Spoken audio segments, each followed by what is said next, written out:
Here's a very interesting conversation I just had with Romeo, who is a musician, who is a live event organizer, a creator, and also homeschool community organizer. These are the three businesses we talk about in this episode of Sheet Talking, and what I think is going to be a very thought provoking time for you as a viewer.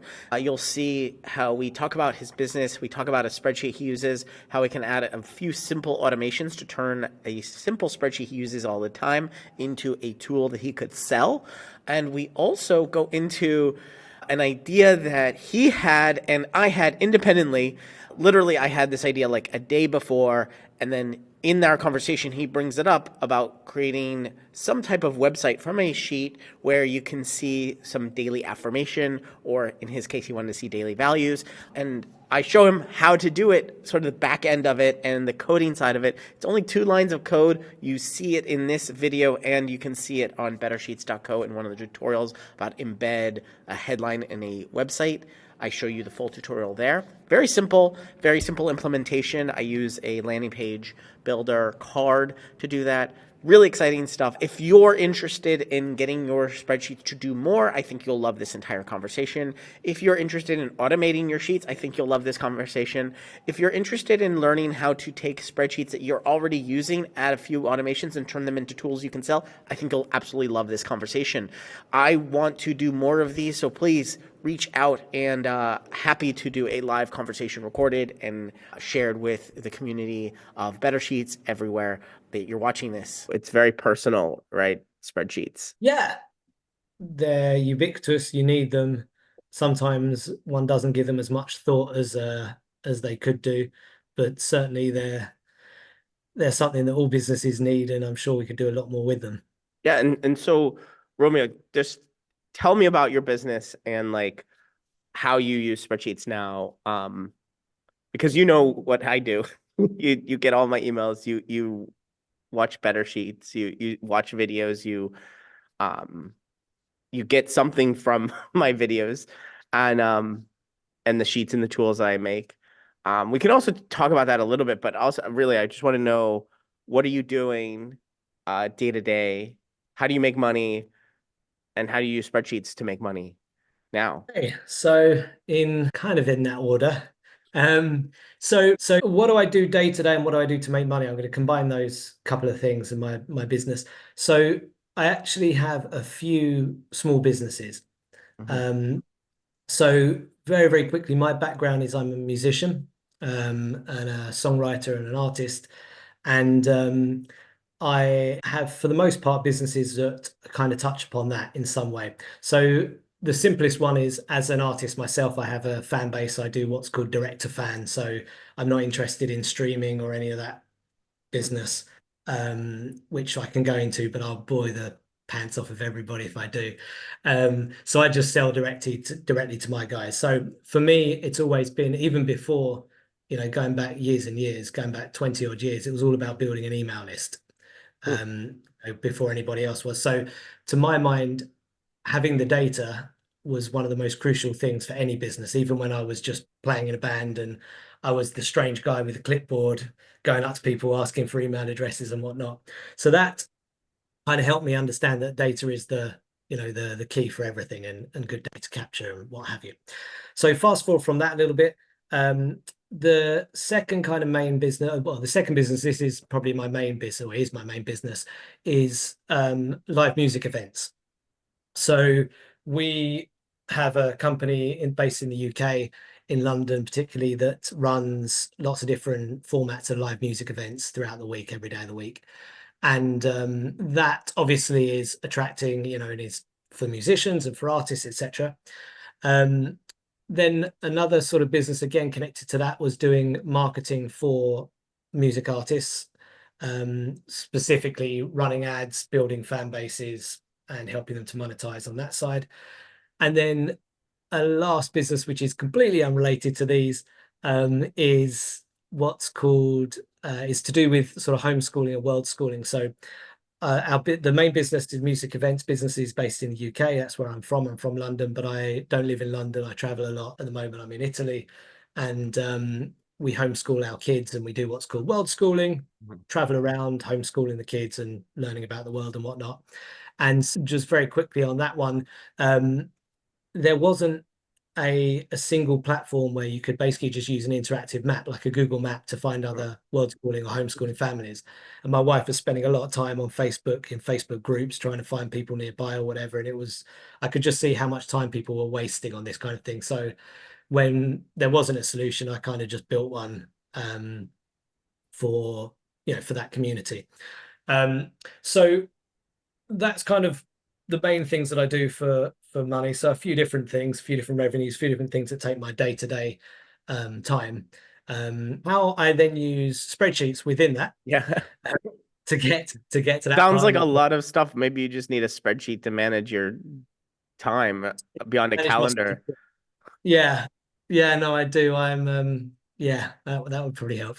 Just like thinking So about what people are guessing on, it's like people are probably gonna guess, oh, he uses a spreadsheet to manage live events. He manages did you mention you made a directory or a marketplace, a directory, a map for everyone to find each other? But that seems yeah, like, to me, that seemed like a hobby. How do you make money from that? How do you, because you're homeschooling and you made this sure. resource for people who are homeschooling. Sure. No, absolutely. So um, we charge a subscription fee, either annual or monthly, for access to the map. So the And that way it map is a works, website. sorry, say again. And it's a website, like you built the website. Yeah. Yeah. Yeah. So the website's built in WordPress, the Ah. actual map site.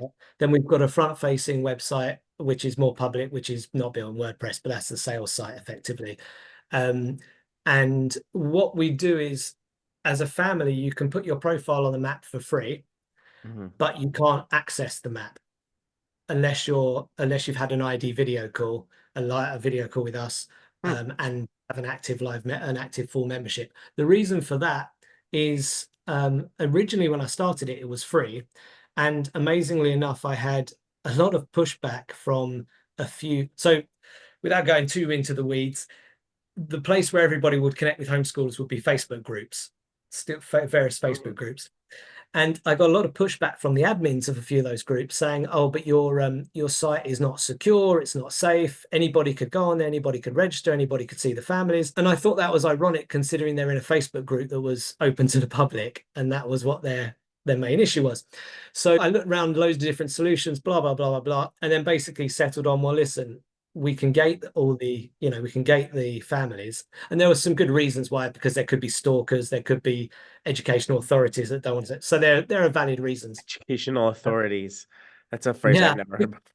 Well, because in quite a lot of countries, it's Hmm. illegal to home in Europe, for example. In the UK, it's totally legal. In Italy, it's legal. You just have to do one exam for your child at the end Hmm. of the year. But in Germany, for example, France, it's illegal.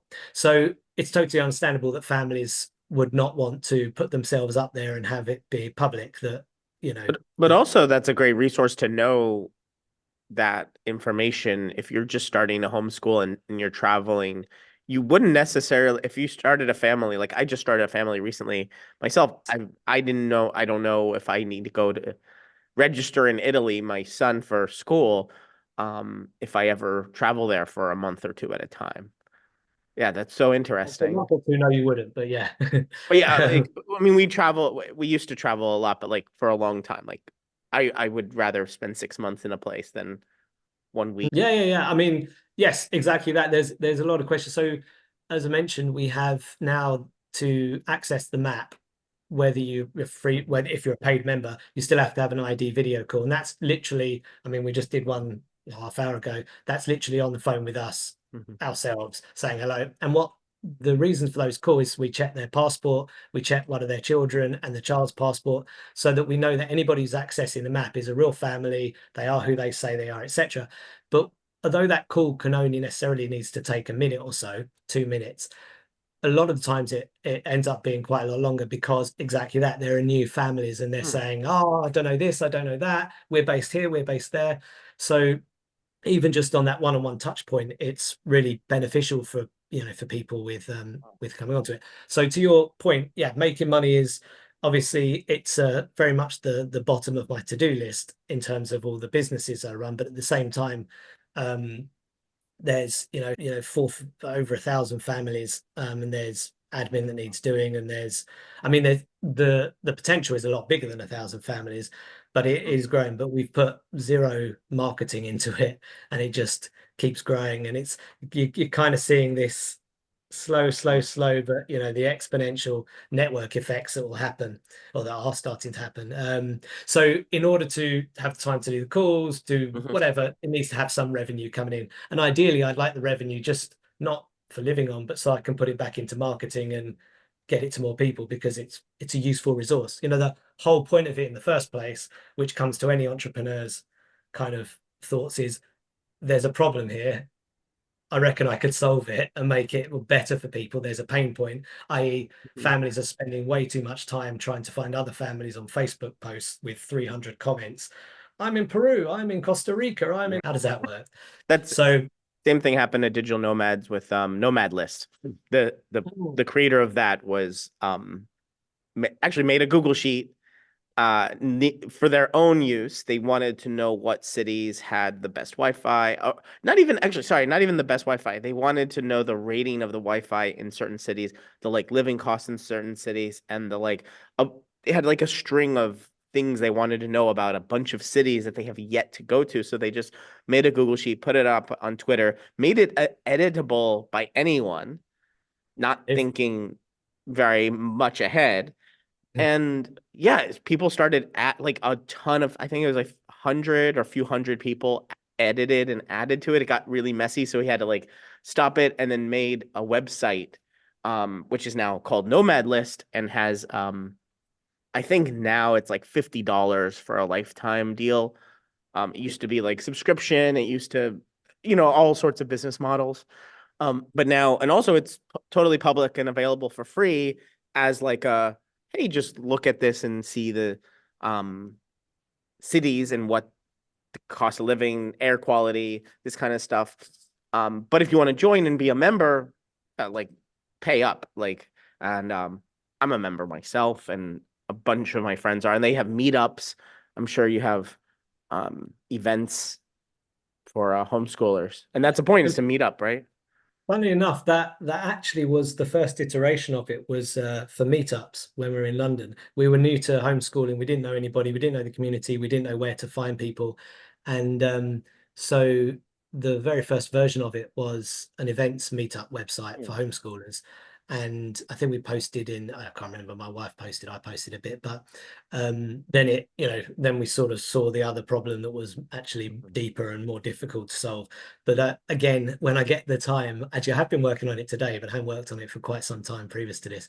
But when I get the time, I will reintroduce the events, because I kind of withdrew that. And there's a whole lot of stuff that can be done. It's like any business. There's so much that can be done. You've got so many ideas, but there's only so much time that you can devote, or resource you can devote to it. Right. Um, What I'm stuck in right now, as well, is I have a bunch of ideas. I know generally that they'll all take about a day or even less than a day to make. Like, that doesn't sound bad, right? Like, okay, let me just go through a list of ideas, run through each day. But it's like I have other things to do during the day.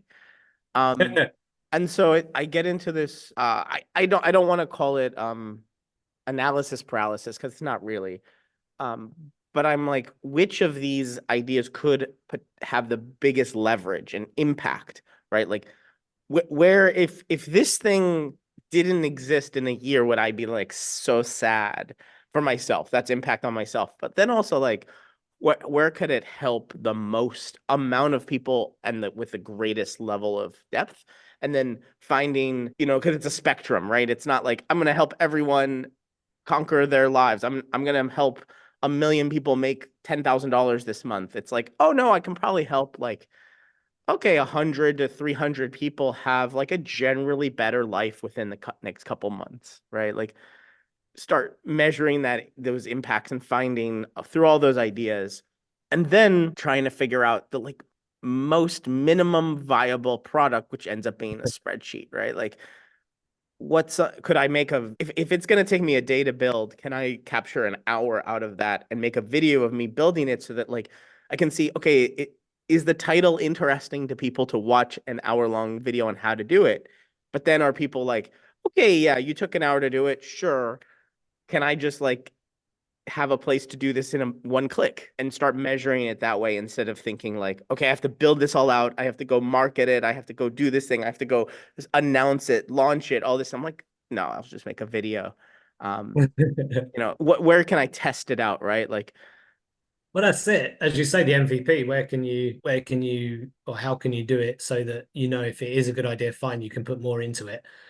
But if and people aren't running with it, and unfortunately for me, I mean, this is unfortunate for me and maybe very fortunate for you, is like the people who follow me are into spreadsheets and have a wide variety of businesses.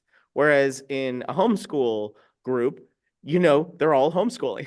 Like, what they're doing. You are one of them. You know exactly the problems you have. You know exactly like the solutions that could possibly benefit you. You can, what's called dog fooding, eat your own dog food.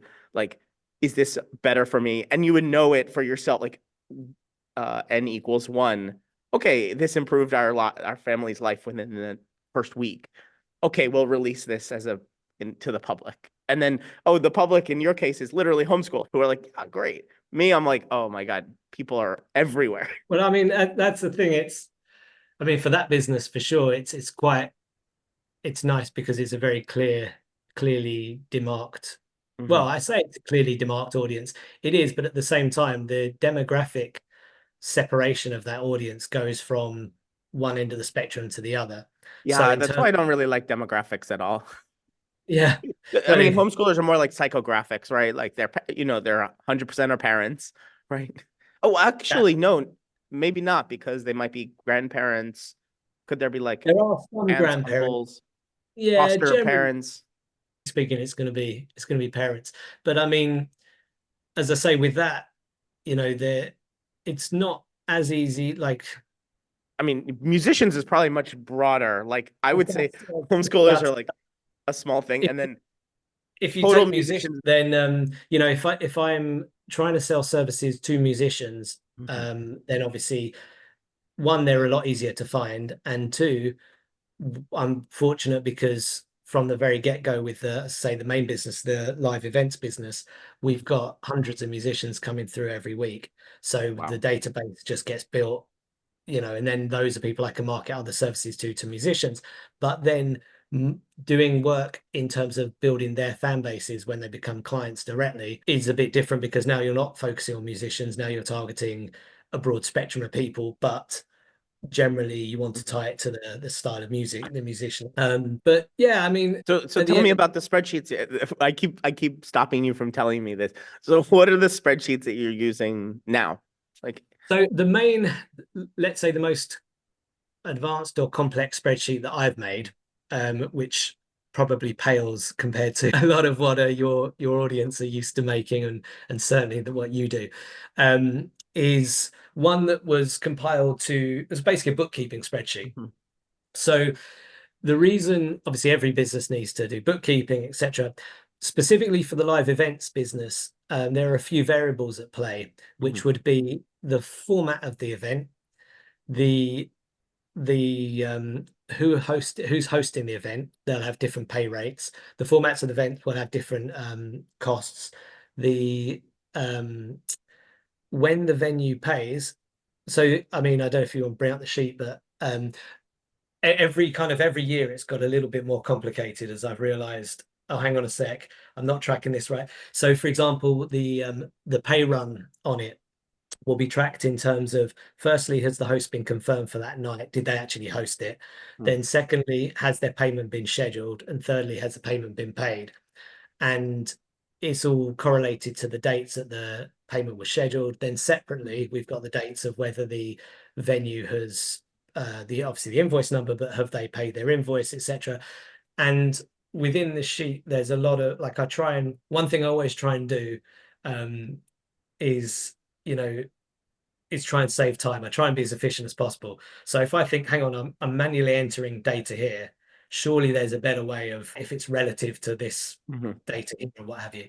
Um, and I'll come back to that in 2 seconds. I saw someone's status on Twitter or WhatsApp or something, which did make me laugh because it said, why spend 5 minutes doing a task that you can spend 2 hours learning to automate?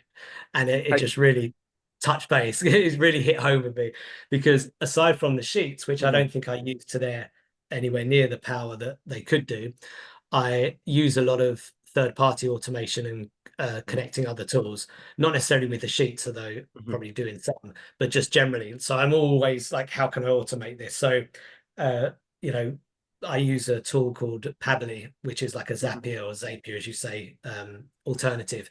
And everything is just like, right, how can I get a workflow working in Pabbly? So what I think is there's probably a lot that I do in Pabbly that actually that uses up my tasks that actually could be done in Sheets. 100%. But Yeah. see the interface with Pabbly and what I expect is a lot of the back end is probably, that they're running is basically not too dissimilar to using Sheets in some way Right. anyways. But the specific spreadsheet, the most as I say, the most complex one is basically a bookkeeping web Yeah. spreadsheet. And actually, I have it. I have the one here. Actually, so let's look at it so that Hmm. people don't think where is it? Let me double Talking rub. check my desktop. What's on my Right. desktop? Nice to see you again. Yeah. Um, yeah, so hopefully this is the Acme. Here we go. Yeah. So just as a bit of context, for privacy, I've changed all of the any specific data in there for events or for people or Mm-hmm. for venues, what have you. So this is an iteration on previous years' ones. I do one every year. Um, and in fact, you can see on that sheet that you're on there. So this is a tally of the hosts, how many events that they've Mm-hmm. hosted. And obviously, as you can see there, we're going back to 2021 or whatever it is, which obviously this sheet only deals with 2024, but I've obviously imported the host count so it can be up to date. Mm-hmm. Um, so, and also I like my conditional formatting so that at a glance, I can see what's going on. So when you've seen green, Mm-hmm. that that tells me it's all done. The host has been paid, the venue's Um, paid, that bit's all done. nice. If you go to March 24, just as a contrast, you'll Mm-hmm. see some kind of cluster of colors. And there is some method to the madness. So the yellow means it's been invoiced. The orange is that it's been invoiced and been paid, but the host hasn't been paid yet. And the green is um, sort of up to date. And the way that that would work, I'm trying to actually now think about it in my own head because there's a while since I set this up. So the yellow, for example, will happen when the invoice on the D column, when the invoice is added there, it will Mm-hmm. when data's added there, it will alter the conditional formatting, etc. Yeah. So So if feel I free. put in here, Yeah. So a couple other things to point out. If you just scroll to the, let me see, probably the M column, I'm going to guess. If you look at a cell in M, sorry, Mhm. M for mother, excuse me, Sorry, what? for N for what? No. no, M for Oh, mother. Sorry, my bad. Here we go. So if you look at the formula there, for example, the different hosts will get different mhm. rates for their nights. So Oh, interesting. and these, I mean, learning how to do this would have been a case of uh trial and error or finding your tutorial videos or actually what I must confess to using a lot more recently is ChatGPT. Yeah, It just instead got it just it just helps me with so much stuff that I don't because it. I look Mhm. at that, okay, now I kind of understand it, but I understand it just by trial and error and Right. pasting something and then going rather than I understand the syntax that's being used you Yeah, know but just a note here, this is pretty okay for your own use, but if we're gonna put this out to someone else, they're gonna have to come in here and change these names, and this is probably better as a VLOOKUP table. So like whoever gets this, you can not hots, sorry, hosts. Is that what they are called? Hosts? AI. And so you can take, instead of here, we'll create name and then rate. And I'm going to do a terrible job of trying to, It's all dummy right. data anyway. You can put Yeah. anything you want, So frankly. like here, we'll put the names down here, the rates here. And then instead of having this be something that we have to update everywhere on the sheet, we just do, what is the X3? So the X3 is the default payment Ah, for the hosts. So if they don't have a different rate, that's their default pay. Gotcha. So then VLOOKUP is going to be, we're searching for, where's the host? And the range is going to be these two columns. Index, we want the second column, the rate, and I sort of always put false. And so now we get the same result, right? But this is insanely easy to put together Right. and add to, edit it, change it. The only issue you run into with this, obvious, and this is going to be super obvious, is that if somebody's rate changes at some point, then all of these Well, rates back. are also changed. So your past rates are changed. So if that becomes a problem, maybe there's a little bit of automation to set these expenses. What you could do is run a little bit of automation and say every month, copy and paste the values in this column. Yeah, so they're locked. First, that could be a Hmm. little thing that you could That add. needing, when you say run automation, what would that look like? A script or Yeah, you could run a script. You just write it, and I'm gonna do this like super dirty. Set what we set host rates, and it could be, what is that name of the tab? Well, actually, it wouldn't. Sorry, it's M column. So we can say, spreadsheet app dot get active spreadsheet. Actually, get active sheet. We could do that. We can do this manually or with one click. Um, get range M:M, and I think we're gonna have to do. We want to copy it to itself and something like paste value, like values only or content only. This is where I always have to Google for something. I think this is actually it, contents only, something like this.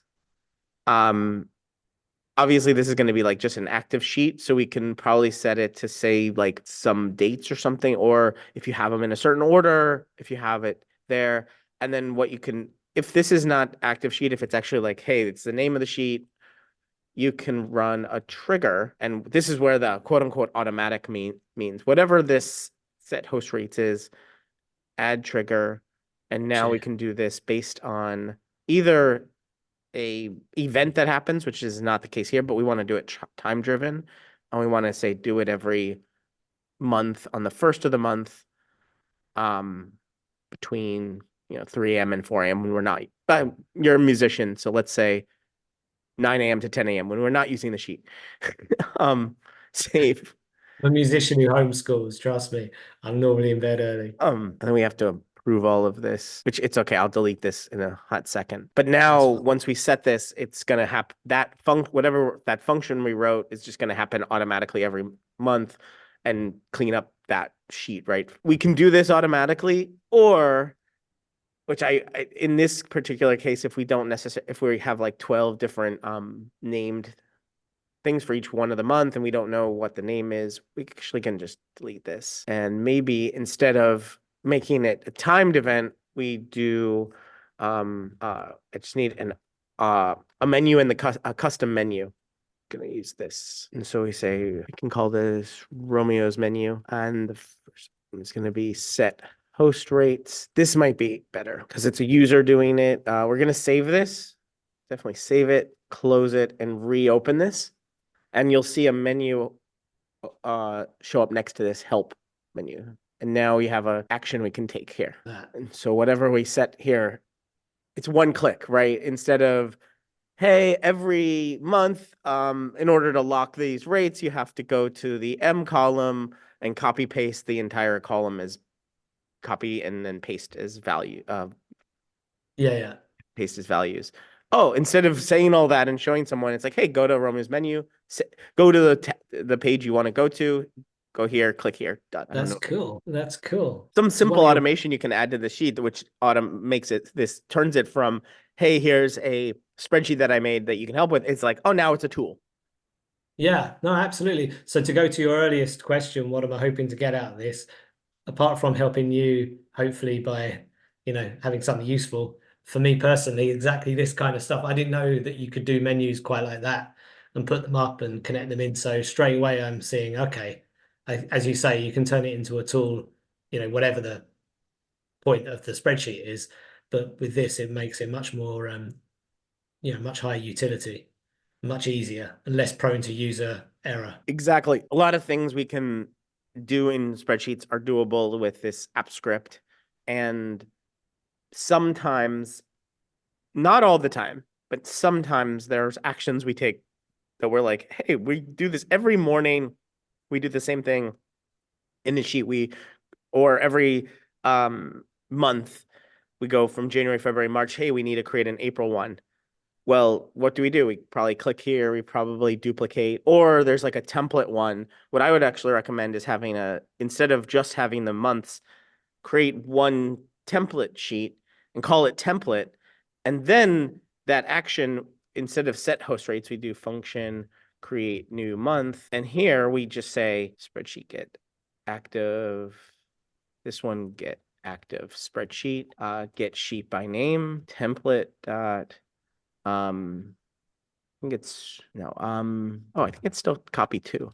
And then I think we just need this. I think this is all we need.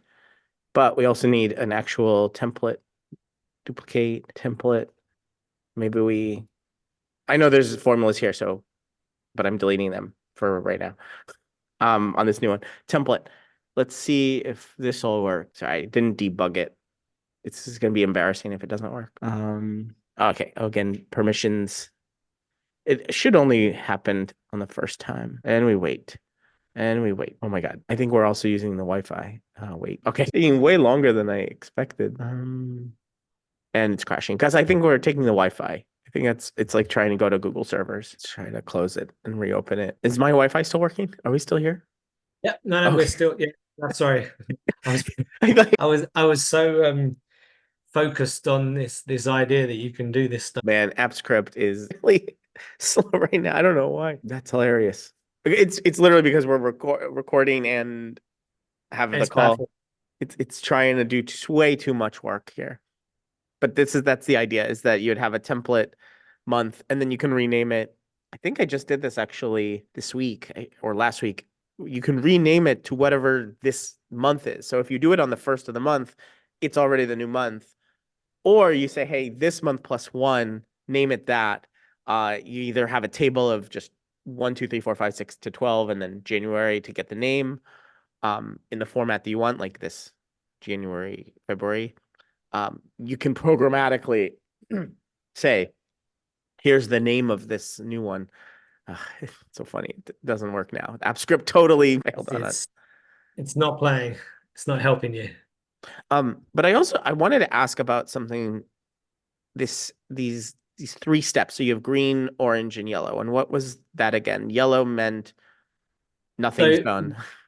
yeah, well, yellow meant we've invoiced them. So Mm. the invoice has been sent. I mean, so the the invoice numbers are put in manually at the moment. Hmm. The invoicing software we use is automatic for the invoices, but it doesn't, as far as I'm aware, it still doesn't play nice with other tools, Hmm. which is a shame because I'd love to get the invoices numbers in there. So generally on a Friday, I do my bookkeeping. So I'll add the invoice numbers in for whatever's been sent that week. And the yellow means that it's been invoiced, but we've had no payment and we haven't paid the host. The orange means it's been invoiced, the venue's paid, but the host hasn't been paid. Then the green is everyone's been paid and everyone's happy. So yeah, so that for that it's all conditional formatting to to color scheme it. Um, but I mean, I'm looking right now and I can see that there's an issue with, if you look at rows 14 and 15, Hmm. they've gone green. At least I think that's green. Or is that blue? Is that a different color to 9? It looks like a different color. Okay, in that case, maybe I haven't. I was about to say maybe the Is it featured artists? yes, okay, yes. So then there's other.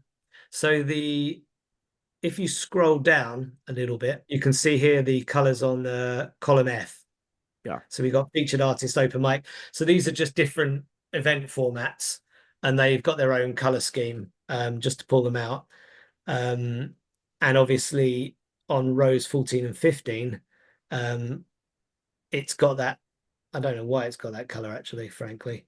But the host has been paid. It's one of the rare occasions where we've paid the host before Oh, we've been paid by venues. There's probably, in fact, what I also noticed, generally speaking, is when I copy and paste a new, one of these onto a new sheet to make the new month, quite often after a few months, I've really got a cluster of conditional formatting that is redundant.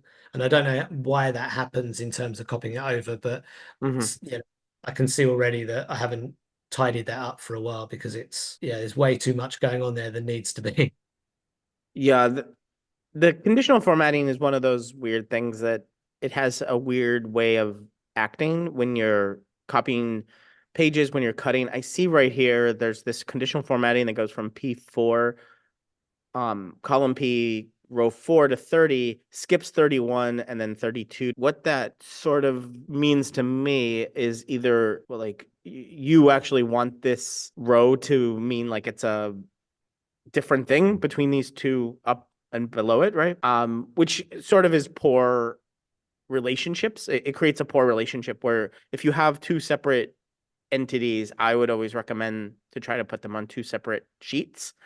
Um, it's sort of very common that we put a lot of stuff together thinking it should all go together, but in reality, the spreadsheet already has relationships, columns and rows. So everything in a row is related to each other, and every single thing in a like these are all you labeled it here, right? Payer. Um, and so when we get down here, this is not a payer, I don't think. No, no, no, no. Those are Yeah. expensive. So I would put these on separate tabs, which sounds complicated, right? But it ends up making your data way cleaner and Mhm. then creating some sort of view. So you have here an overview, which is like really good. And I would have like I would think about this and not necessarily put it into place exactly, but think about how keeping sort of everything 30 and above on one tab and then these other things like honestly are these are in some way related, right? But it's just different data, right? Yeah, I mean, this is all drawing from the above 35 rows. So yeah, then I would put it either on a overview data tab and then use that as your like canvas to do whatever you want, where you have separate actions instead of having sort of separate pieces of entities and pieces of data on all of your tabs.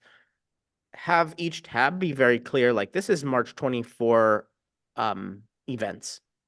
February 24 events, January 24 events, and then have an overview data where you crunch all these numbers like this for each of the months because this could be easily what is this just G3 yeah it's all this is like three cells to just get the sum of which if you had a overview data you would say March 24 invoiced total and it would just be sum on March 24 G4. It would be one thing instead of the sum, then the sum, then sorry, I actually forgot, lost where it is now, wherever it is in here. Um, can do all of this on, I would say, like a data page. And then anything you want to see, clearly you're like, hey, I need to see all this data from all of here, but in a clearer way, you can say, I'm going to fix it up on this page, overview or summary page. That makes sense. And then it Yeah. also makes it super easy for users who are like, I'm never going to edit this stuff. I'm just going to use it, right? I'm going to enter my things and I want to see a clear, um, a nice dashboard in some way, Mm. right? Instead of I don't want to see all these numbers computed. I just want to see what is my final Top um level. yeah, exactly. Exactly. The bird's eye view. And also in this, like for instance, this template one can be hidden because you only need it for the automation. Your overview, if you created like a data tab, you can also hide it. I do Mm. recommend hiding tabs, but not columns, if that makes sense. Yes. Because they're also easily accessible here.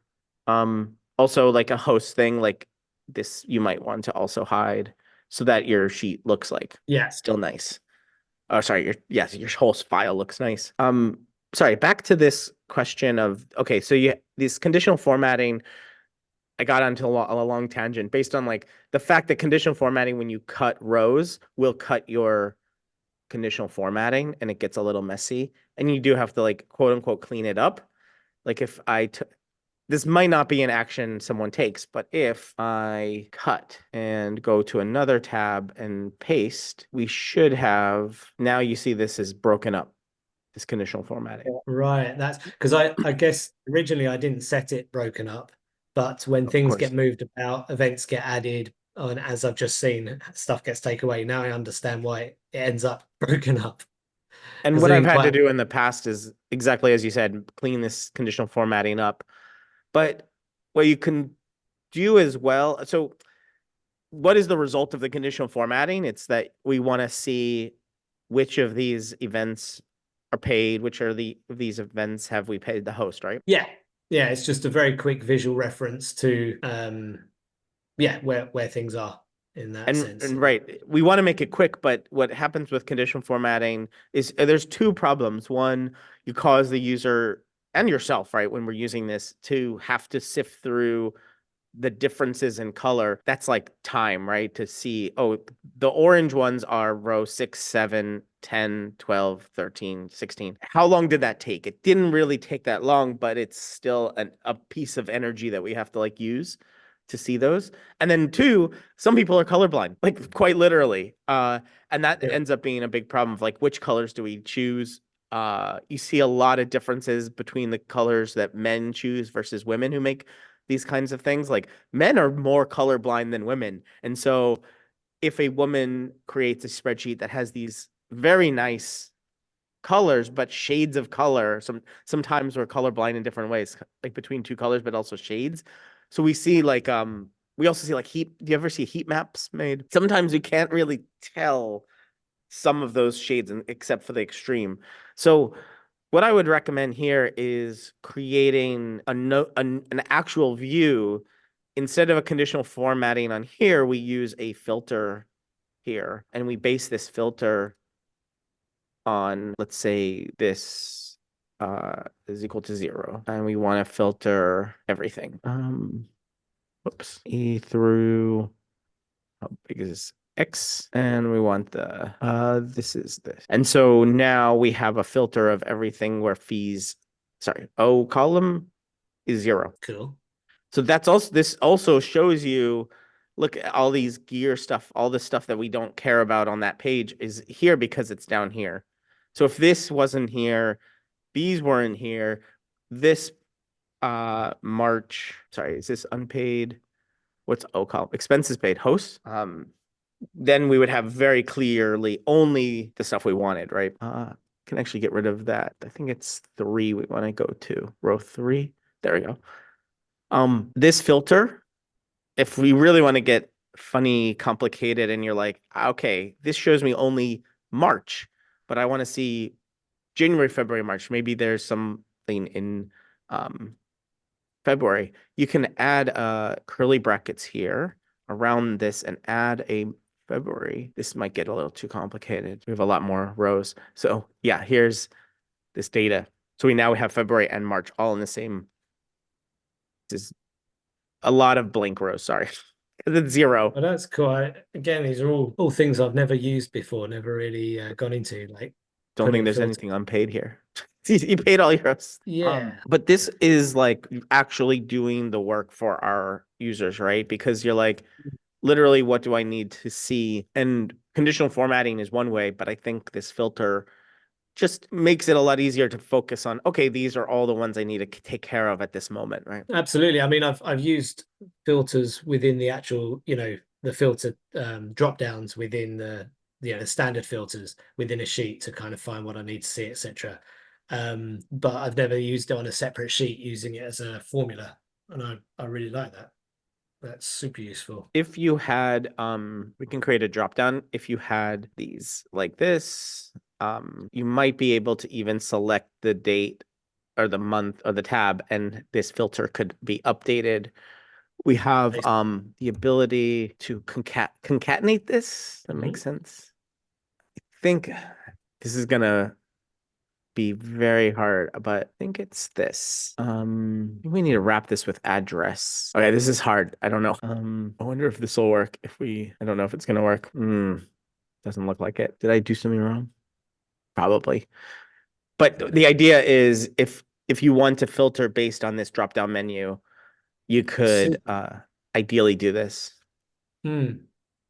So the Um, filter is referencing whatever's in the drop-down menu and then pulling in the data from that sheet. yeah, and this might be a little too complicated because I think what we need to do actually is sort of put one way we could do it is put it all on one tab, like take everything in all the tabs you want to combine and then add a little like instead of this is 0, it's like the all tab A:A equals March, whatever that is, right? So you take everything, put it together, tag it, and then say, okay, I only want to see March. And then you can go through here. But on this particular view, if you're like, hey, I just want to see unpaid hosts, maybe it doesn't matter what month you're on. It's definitely, I mean, yeah, for the unpaid hosts, that's definitely useful, but it could be, I mean, in my head, I'm thinking, okay, if it's, and not necessarily for my business, for other people's businesses, if it's being able to filter very quickly for all unpaid invoices, which would be a pretty important, job. Mm. And I'm just thinking, in terms of my current bookkeeping, the invoicing system that we use, does have a few filters to do that. But of course, that doesn't necessarily translate to the bookkeeping or the spreadsheet. Mhm. Um, and to be able to see that very, very easily, and either pick month by month or be able to just see all of them, I think is a really useful feature. And do you have in the invoicing application, does it have reminders? Like, does it send to the people who are supposed to pay? Hey, It bore reminders at set intervals that you can't change. So I think it's like 3 days, 1 day, 3 days, 7 days, and 14 days. You can tick them on or off depending on how quickly you want to rewind, but you can't change anything about the dates. Um, and there's pretty much you see all the invoices chronologically and then you can filter Mhm. out paid invoices, etc. But there's nothing, for example, there's no view that would show, okay, show me all the invoices that are more than 21 days delinquent or 30 days or something. So I'm presuming that there would be a way, if obviously if you bring this into a sheet, that you'd be able to see, if we look at Yeah. column B, you've got the date of the event exactly. And then you'd be able to specify, only invoices 21 days or over, for example, whatever your payment terms are, for example, so that when things become overdue, they pop up on that filtered view. Let's see. Are any of these? Let's see if we can. You could just, if you want to find delinquent ones and make them certain timings, you could just go to January or February tab and just um, remove in Um, column K. If you remove the date from well, this column should K, be here. I feel like these should be because this is on here. I'm wondering if this is a date. It is a date. Okay. Why doesn't this work? Am I in the right column? Yeah. Oh, that's so weird. There's none delinquent here. It's all green. pretty quick on getting the old cash flow. Is this March 24th? March 6th. So yeah, use a year, month, day format. Maybe that's what's going on. What's today? Can do equals. Yeah, it might be a slightly different format. This is going to be hard to debug quickly, but that's what you should be able to do is if you have a data column, a column of dates, you can do filters like greater than or equal to or less than or equal to, and then you can move today around. So it's like if you want to know everything within the last 30 days, you would say this date is greater than today minus 30. That should have gotten us something. That's why it wasn't that it was my road. We should have looked at the error there.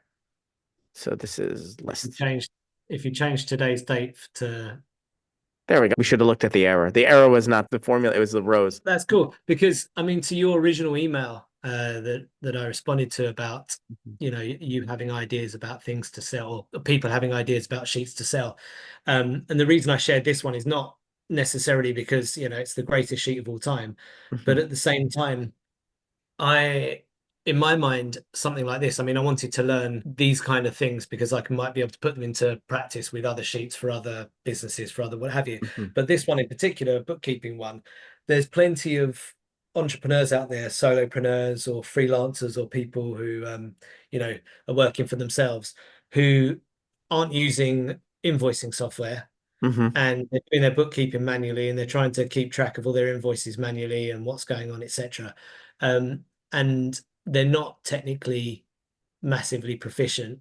And I think having the ability, whether I would do this or not, I don't know, but selling a sheet to really basic businesses or people who are running very basic businesses that Mhm. help them immediately do their bookkeeping, do stuff like see delinquent invoices, all of this stuff, I think is straight away something of value because pretty much every business, Mhm. um, certainly small businesses, start with probably the owner and a spreadsheet trying to do their invoices and their bookkeeping. Absolutely.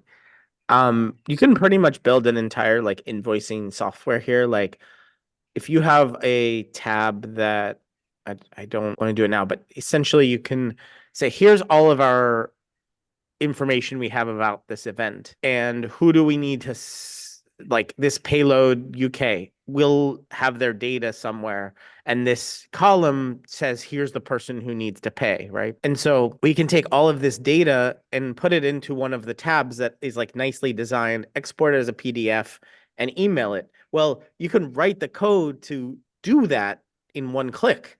Say it's email payload UK with a PDF attachment that we made. It fills in the tab. It downloads the PDF for Payload UK with this row information and then emails them. Says, here's your invoice. Right? You can create the entire invoicing software inside of here. And then you can also set up these tabs that for a user says, okay, here's the delinquent ones, but also create in AppScript, if it'll load, an email series that says, hey, this has been unpaid for the last 20 days. Think about paying it. And that email you can run automatically every month. Anything that's on this tab, uh, you have the payer, so you know their contact information. You just keep it in another tab. And you know what's the date of the event, you know the invoice number, you know how much it is. Like you have all of this information here, and it just fills in the email and emails these, four people at one go. And that's basically invoicing software, right? Yeah, I mean, the thing is, invoicing software that I've used in the past and that we've got now, they're always coming up with lots and lots of new features and lots of bells and whistles and whatnot. But for the vast majority of people using them, well, vast majority is not fair to say, but for a lot of users, they don't need 99% of the features. They just need it Mm. to ping out the invoice and see who's paid what and blah, blah, blah. Um, but if you're having to pay monthly subscription fees for those invoicing softwares with all of the, Mm-hmm. all of the bells and whistles that you don't use, and instead you've got a solution that's a lot cheaper and does the job and is on a spreadsheet that you actually understand and whatnot. And also, one of the things that I do love about spreadsheets is the ability to run pivot tables and then get graphs and analyze the data, Yeah. which is next to, I mean, this is nothing. There's But it's a I graph. mean, it's a graph, yeah, but I'll come back to pivot table in a sec actually because it's maybe pertinent. But whereas, for example, the invoicing software that we're using, the accountancy software, Mhm. um, running reports is pointless. Like you really can't, you can't extract and manipulate the data in a way that's really useful. And so every time I want to, I mean, you asked what I use Sheets for. That's something I use Sheets for quite a lot, is running pivot tables and stuff. So, for example, this business, as I said, we have hundreds of performers going through each week, Mhm. um, and over the course of the years, we've you know. So when a performer plays, certainly the open mics, they have to pre-book their slot or they book their slot. So we use Eventbrite as our ticketing platform. So Mm. it's a free ticket, but they need to pre-book it, etc. And once they book it, then that fires off the booking into Pabbly, and then the whole load of automation comes in our CRM and emails and all of that stuff. Um, that data from Eventbrite, when you can get it out of Eventbrite, because their reporting is terrible and their API is terrible, and everything about their back end is terrible. Well, it's not fair to say, but anyways, they had their reporting down for 9 months, Hmm. and I just thought Jeez. you can't have reporting down for 9 months and not have any of your customers be able to download data. Anyhow, when you do download that customer data, I don't know how many rows there are, but certainly many double digit thousands. Because of the way that we set up the tickets, we know and the way it's all set up, for our specific business, we know who's turned up and who hasn't turned up, who cancelled and who didn't bother cancelling, just didn't tell us and didn't turn up. Because I'm giving an example here, Hmm. because the slots are pre-booked, if somebody doesn't turn up, they're taking a slot away from somebody else because they're finite who might otherwise have come and played. So to be able to manipulate that data and be able to say, um, to be able to find out how many people are, not turning up, or if there's any correlation time of year, or whatever it might be. So being able to come into pivot tables, I don't know why I got into this, but is oh, that was why, because I do use it a lot, just not on this table, not in this Right. spreadsheet.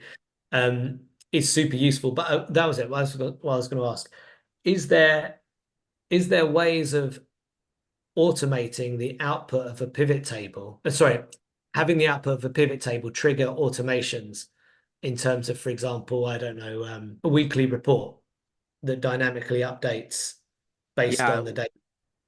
Yeah. So And the way funny, you we, have to just asking the question. oh, sorry, what's that? It's not something you need to do now. I was just asking if it's possible, if that kind of Well, use case might work. yeah, well, the trigger isn't the pivot table itself, but it's got to be either an event that happens in the spreadsheet. So that's here we can look at all the triggers available here. And literally it says from spreadsheet or time driven here is the two main use. It does say from calendar here, but I don't think I've ever used that. From spreadsheet means you have four options. Whenever the spreadsheet is open, whenever the spreadsheet is edited, that means like literally a cell is edited. On change means that like a row or column is deleted or added or a tab created, like the spreadsheet itself is changed. And then Mm. on form submit, when a form is submitted to the sheet, they're like linked. You can create a linked Google form. So these are your four options from spreadsheet event source to automate things. The other one is time driven, and you have just one specific date time. You have every few minutes, like every minute or up to every 30 minutes, you have an hour. So every hour or up to every 12 hours. And then you have day timer, which is every single day between an hour. You can't specify like 5:05 p.m. or can't specify 4:20 p.m. Uh, you have to pick an hour, and then the first time it runs, it'll run at a random time between that hour, and then it'll run every 24 hours after that. Week timer is similar, except it's just once on a particular day of the week. And then month timer it's a particular day of the month.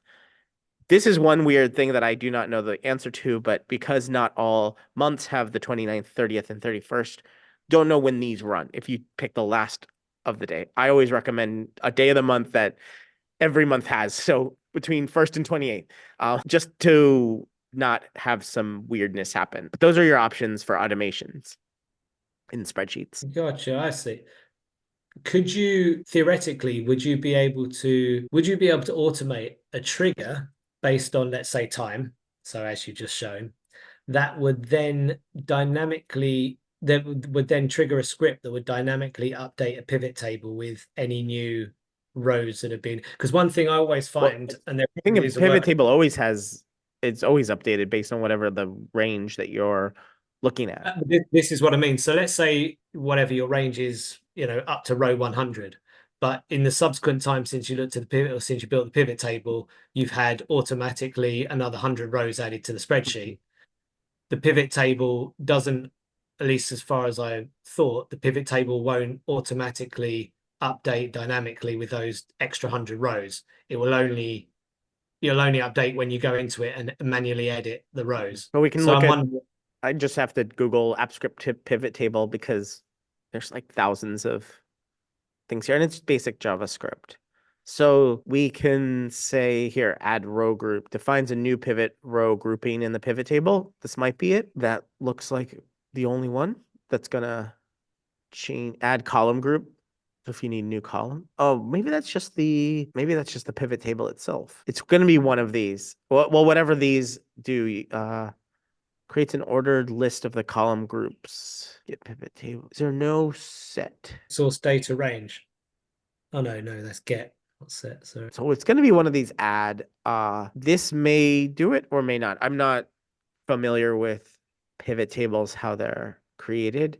I mean, we can create one, but this might be it, one of these or a grouping of these. You may want to like it may be a few steps, like you get the row groups, you get the column groups, and then you compare it against what you're trying to look at. And you say, what's on the sheet? Is it more or less? Okay, if it's more, then add.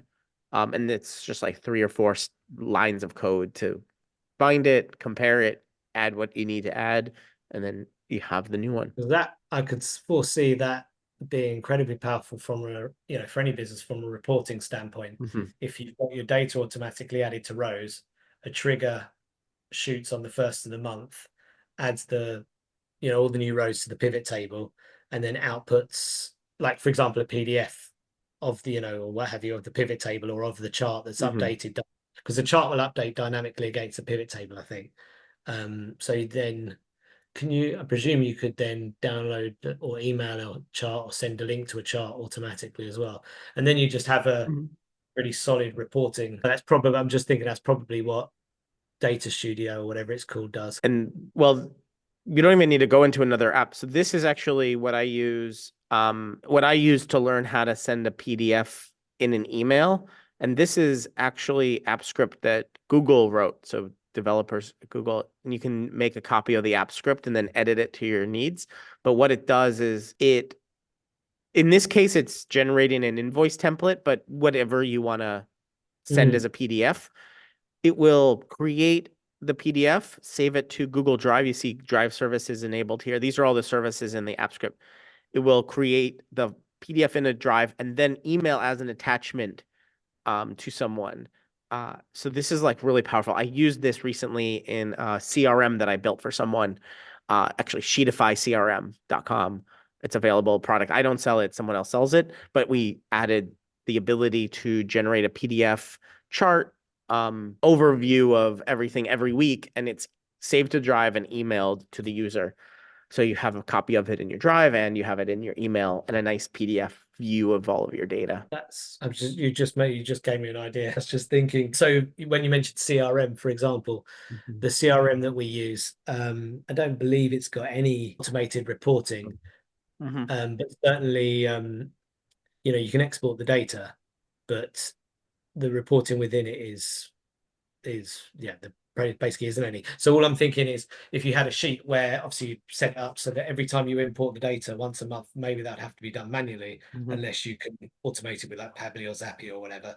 But once it's in, it does exactly as you just said, generates a report, sends a PDF so that you can see a much more Mhm. visual, useful view of what's going on within the CRM that month or that week or whatever, whatever your time frame is. Well, and it That's allows you to email this to co-conspirators, to mm, colleagues, to people who are like part of what you're doing, but they don't need to see all of the rows. They don't need to even have access to the spreadsheet sometimes. You're like, you have some business partner that like wants to be kept in the loop and you're like, okay, I'll just set up this email to you every Friday at 10 p.m. well, client reporting, I mean, as an example, the services for musicians where we're building a fan base for them and we're getting people on their email list, running them through funnels, etc., to keep them in the loop with a weekly PDF that just says, shows literally a funnel with how many people are entered and yeah, it could be as simple as that. Um, Mhm. but that's really powerful because they realize stuff's happening, because oftentimes, and if you've ever found this when you're working with clients, you're beavering away behind the scenes, and because you're not in touch with them particularly regularly, they think, oh, nothing's happening or blah blah blah. And then when you do get hold of them or they get hold of you, like, no, it's built or it's done or the works, we're like, oh, really? Oh, I thought you hadn't done anything. So to have those automatic touch points that shows progress on whatever the project is, um, I think is a really powerful thing in But it's terms of also keeping. progress. I mean, this goes both ways, right? Like sometimes we're working on a project for someone we don't feel like we have had any impact, like week to week, or sometimes growth is linear, like but percentage wise might be smaller, and we're a little down on it. But like if we added 100 new fans last week and 100 new this week, right, the percentage is going to be lower because we have a higher base. But the person on the other side, the client, is like, this is fantastic. Like they might see something that we don't. And Mm. so, if we're writing these emails ourselves and saying, hey, this week we had 100 new, fans, it didn't go so well. We thought this and this and this, but really they needed, like, hey, we got 100 fans. And that's an automatic. We have no Absolutely. And as you say, if you're emotion. writing it yourself, then there's emotion that comes into play Mhm. because maybe you're feeling good that day, you write it in a particularly bouncy way, maybe you're feeling bad, but whereas when it's automated, you can cut out any emotion. You don't have to have any pretense to, hey, how you doing? Hey, I hope you're having a good day, or whatever it might be. Niceties. It's just, here you go, bosh. And if it's every Monday at 10 a.m. or whatever, and they're getting it, then that removes the emotional bias, whichever way it might be, and just gets it, as you say, and then they can interpret it with the wins that hopefully you're delivering. Now, obviously, this is not useful for those who are like in the interpretive consulting world, where they're like, oh, we have to like your opinion is the service. Um, this is for just those things that are like, we just need to see this each week. We need to see that there is progress, that there's something done. If you're doing, because that's also just a separate thing, like a separate email you probably send either each week or even each month to your client of like, here's what we're doing, here's what we're having. That's like separate, and that really needs your full attention. But if you have like every week you're doing this report, that's not getting your full attention, and it's taking time away from when you can put your full energy into something. I think separating those tasks and automating some improves your business, right? Absolutely, but also, as you say, when if even if the service is opinion and value and whatnot, you're still going to be working on tasks and subtasks, and to have a for example, as a musician, as an artist, I'm working on an album at the moment, and I've got a spreadsheet, very most simple spreadsheet. I mean, I'm talking, just, name of the song and a few Mhm. stages that the song's at, basically just like a Kanban effectively. And I actually share that with my fans. So I'm keeping them track of my progress. So when maybe I've written the lyrics to one of the songs, okay, so an X goes in that column, and then there's a graph that will show the whole album completion has gone up by like whatever percent that X represents or whatever. So it's not a linear process, and it's not delivering 100 fans this week or whatever, but at the same time, translating that into, you know, let's say you're an advertising agency, you're doing creative, it might be, you may not want to do this, but it might be, you've got the graph that's got brainstorming, Mhm. mock-up, blah, blah, all the stuff that might happen in the background that the client never sees. But that being reported every week on a Monday to the client in one quick visual graph Mhm. reassures the client that stuff is happening and that people are working on it, even if they haven't seen the results yet. So there is, I think, still a way that you could use that idea if it, in pretty much any business when you're dealing with clients or when you're dealing with fans or anybody. One last question here is, do you that Google Sheet, that's the Kanban, do you share that sheet with fan, like it's open view? No, How do you share because it? just I paste it, I embed it on a website on my website in a part of my website, the fans. I basically the sort of the main reason is one, because there's two reasons. One, because I'm not sure that in that particular business with music fans that they're particularly going to go to a Google Sheet, Right. um, externally. And two, because my particular approach generally in music and with what I'm doing is very much I'm only using website and email, Hmm. my own website email. So it's very much also about conditioning people to, if you want any information, if you want to download the music, if you want to buy anything, whatever it be, it's the website or email me. But you say you Then, copy and paste each week from the sheet to the site. yes, Yeah, I mean, I've not, to be honest, it's something relatively recent that I've been sharing, and I Mhm. haven't. It's way to me, it's one of those classic, as I said earlier, could do something in 5 minutes or 2 minutes, or I could work out how to automate it in 2 hours. And because Mhm. it's such a nothing, I mean, I'm sure there's a much better way. Embedding, I'm thinking top of my head, I'm sure I could embed the chart as a page Well, on my website, and it will well, if it's automatically up. data, I mean, quite literally, you can just embed the text or numbers in the page. So if it's HTML, um, you, I have some videos already on Better Sheets that shows you like literally it's what's called do get. Uh, it's a function you can write in your app script and then just say whatever. Essentially, you just look for the address of the cell you want to have available, and then you deploy, and you have a URL that is meant to just get whatever that cell information is to your website wherever you need to embed it. So, actually, I will show you an example. This is a website, and the top here will show up above this is a test. This is a headline from a sheet.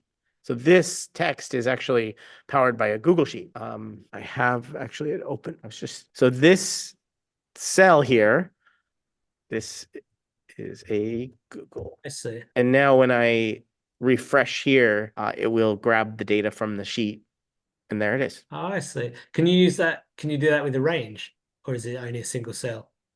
Uh, the reason it's a single cell is because I just set it up as a single cell. So we'll look at the app script here. Whenever it decides to load, it's very simple. It's like unbelievably simple whenever it decides to load. Oh my But God. what's unbelievably simple for one person is not necessarily so for somebody else. I think even had it open. It's gonna take, oh wait, I have it on a different tab. It's already open. I've got a question Yeah. based on this kind of idea. Can you rotate between a range of cells? So what I mean by that is the first time it loads up, it will show A1. The second time it loads up, A2. The third time, A3, or what have you. Iterate, I should say, rather than rotate. But I'm sure it's possible. I just don't know what sort of would how it would know that it's loading, depending on what you're doing. I mean, as long as whatever you're doing knows that it's loading a new thing, it can iterate through. But it's a little fuzzy as what you mean by load up, okay, so to or put it it could more be in, random.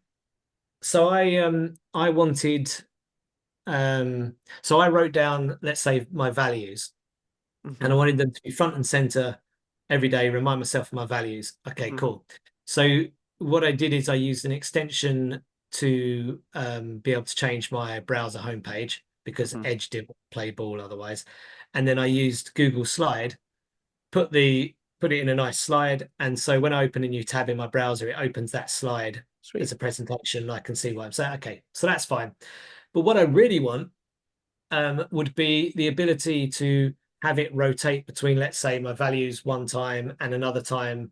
Yeah, it could be beliefs. Another Yeah. time it might be to-do list. I mean, you could use it with to-do list, task list, whatever it might be. So that every time you open a browser, I know there are tools that do this. Um, Yeah. So, I mean, one way here, let's go through actually this, which is the script that powers. This is function do get. It's built in. So literally all you have to do is type do get.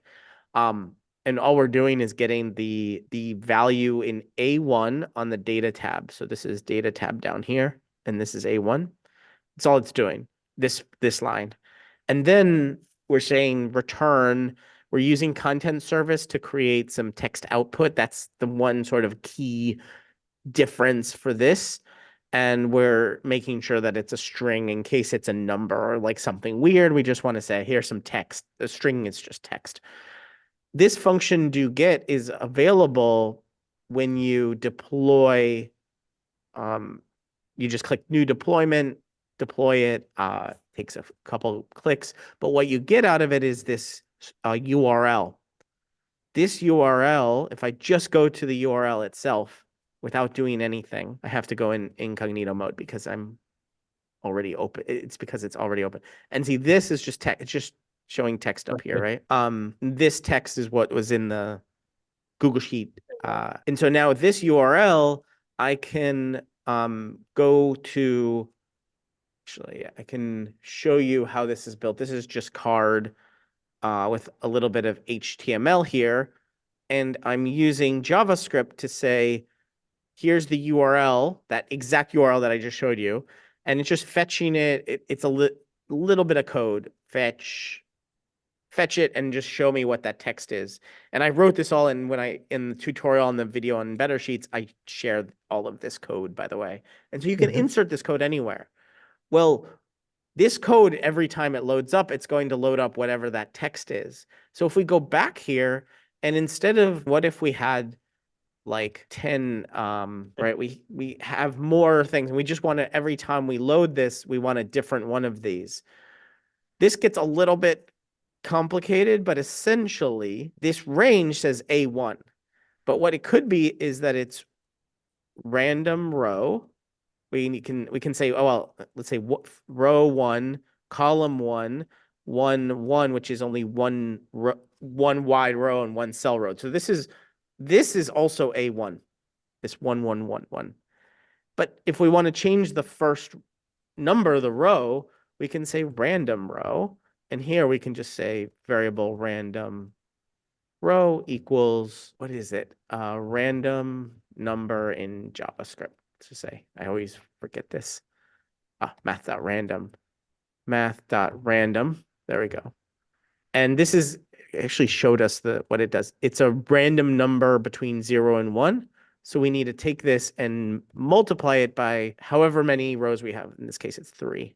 Okay, so now this random row is going to give us a random number between, actually, I think we need to do math.floor, and we need at least 1. So I think that's going to give us a random number between 1 and 3. So we need to deploy that again. So deploy, new deployment. We're going to get a new URL here, copy this, and now, again, let's see. Oh, of course, we have a problem. Probably because this is not correct. I think we need to round it. Let's ask ChatGPT. I was just thinking the same thing. And it'll tell us here, +1. That's where I messed up.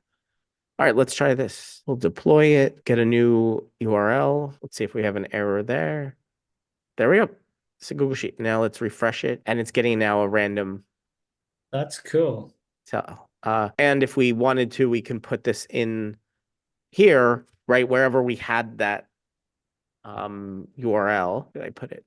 I have it here. Can say, paste that, done, and now publish, changes, and it should show up as a random headline. Yep, there we go. Now every time we refresh this, it'll have a random headline. That's cool. So for example, I mean, I was talking about values or beliefs or whatnot, but it could be other use cases. For example, people have their specific favorite quotes, and they could add those quotes into a Google Sheet, and then every time they open their tab, they're going to get one of those quotes in their day or what have you. As I say, I know there are plenty of other, and it's not necessarily business, although I've seen tabs try and make business but out of it, but that was probably some years ago now. I think people are past that. But and there are some that do it, but that idea to be able to personalize better, your tab without having all of the gubbins that the various browsers will throw over the top that you can try and get rid of. But if you've got your quotes up there, you've then got the weather or whatever it might be, you can never get it quite right. Right. I like that. I can see how I'd use that. Well, I hope this was helpful. And this is the danger of these calls, right? Have too many ideas to begin with, then you start playing around with sheets and understanding it more, and now you have like 10 times more ideas. Much more dangerous. That's it. The more knowledge you have, the more dangerous you become to Right. yourself. Absolutely. No, it was really interesting, really helpful. And as exactly as you just said, I mean, it's given me a whole bunch of ideas for my own use, whether that's just simple personal stuff like a browser thing, or for my business, like, for example, the VLOOKUP on the table will make things a lot easier to keep tabs of various different stuff, through to ideas either with that particular spreadsheet or with other spreadsheets to monetize them and offer tools to people that, at the end of the day, just save people time, Right. and money, because they don't have to buy all these complex tools that they don't need. And I may know Google Sheets, and a lot of people will say the same thing you said at the beginning, which is like, okay, Google Sheets much more. You could probably make a much better product. But the thing is that really differentiates your a product is how much it knows the user. And I don't know musicians, I don't know homeschoolers. Like these are the people that you're helping, and you know them so well. You are a musician, you are a homeschooler, and so you can just with a little bit of scripting, and as you saw, we can use ChatGPT to quickly get a few things. Knowing that just architecture, that you're like, okay, here's all the possible triggers. It's going to be something based on the spreadsheet action. It's going to be a value of a cell, or it's going to be some time thing. Okay, based on that, now you know what automatic means. Okay, I want to automatically send a PDF template. Google had written their own code. You can copy paste. Then you can say, "Hey, ChatGPT, how can I edit this to do it for this thing?" Um, it's very dangerous knowing that little bit of knowledge and saying, "Oh, I can make a web-based text that's based on my sheet, right? With this embed, uh, with just what 3 lines of code already, Mm. and it's a random one, or 2 lines of code if it's just one cell." Um, you now know these sort of little, I don't want to call them algorithms, like tool sets, and you're going to know exactly, like I showed you, right? Paste columns, create a template at the beginning of the month, or copy a template, but like you're going to know your people way more, and you're going to be able to do it for them really, really well, I hope, and make a really cool tool that they need. Well, that's it. I mean, as you said, solving problems and pain points for people and doing it in an easier way. And if you can do it in an easier way and a cheaper way than they're usually doing, and That if is you can solving a make it problem. quicker, well, then you're golden. Yeah, You we can don't give even them. have to come up with like new solutions, right? Like a lot of people are using Google Sheets already. Add a couple of scripts, take, 10 to 20 step actions, make it one click, or make it no clicks, right? I set up a trigger. So I didn't show you here, but I do show members, and you can see it in Better Sheets. But like there's a way you can create a trigger with just a drop-down menu, that menu that I showed you, the custom menu. Mm. So that means your users can set up triggers without you having to say, "Hey, this is the script that runs. Go to add." You saw me like click on add trigger, select these things, create trigger. They don't need to do that. They get the sheet, custom menu, click once, set up whatever triggers you want in one click, and it's done. They don't have to see the code. They don't have to walk through the code. They don't have to add the triggers. They just click a button. It's really, really cool. That is cool. As you say, the better that you know the audience, the market, the pain points they've got, the more you can design something that's just going to work for those guys because Right. it's something that you know that they need. And as you know, as you said, having that insight is half the, is half the most important part. And then being able to design something obviously that works for them. But as opposed to I'll design something really cool and then work out later who I can sell it to. If you build it, they will come, which generally doesn't work. Right. That's One thing really I'll bring up too is, yeah, it's very intuitive. You would be surprised how much you know about your users.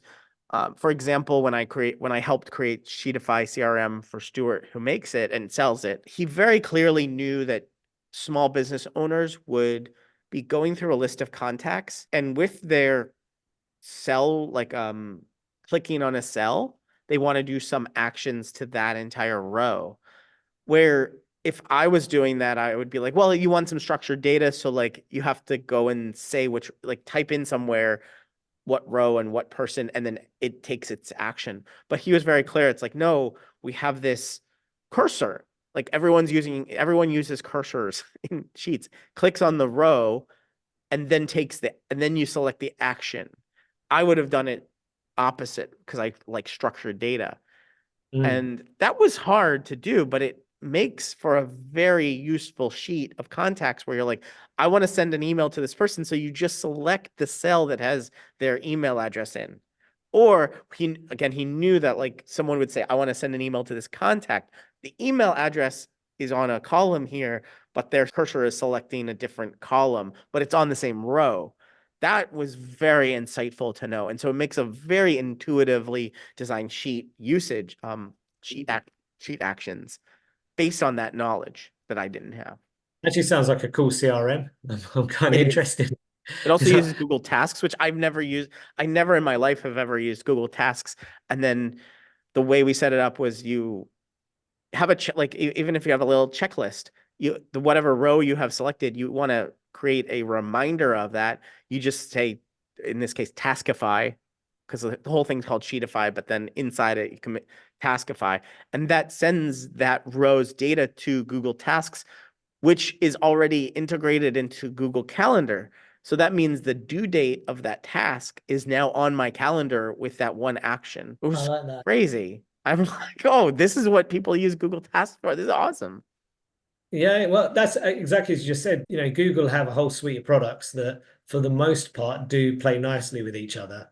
Um, and not everyone, okay, but a lot of people use Gmail, a lot of people use Google Calendar, a lot of people are very comfortable with those tools. And I've always thought if there was better tools that just made use of those Google products to just really cohesively put them together, particularly for a CRM, actually, that's kind of the main thing I'd want to use them all and collectively use them for. I've used a lot of CRMs over the years, and next to none of them have been up to par. And certainly, there's only one I can think of that I've used. I mean, I'm sure there are others, but that's integrated into Gmail Mm. so that when you're in Gmail, you're replying to an email, you want that person you're replying to, you want their contact card to kind of come up and the Yeah. data to be logged. And I'm sure programmatically it's fairly challenging, but it's doable because I've seen people do it. Mm. And but then you've still got that third-party app that you've got to go to manage the CRM data, etc. But if it's more integrated into Sheets, then that would be awesome. And then using Google Tasks and Google Calendar. I'm gonna have a look at that Sheetify. Enjoy. Sheetifycrm.com. Well, this has been an absolute pleasure. I hope this has been awesome for you and Yes, viewers too. thank you. Yes, I hope I haven't bored people too much. I think it's been awesome. I mean, I don't know any other homeschool or musician event organizers. That is quite a nifty ikigai. You found your life's tasks. That's the one. That's the one. Yeah.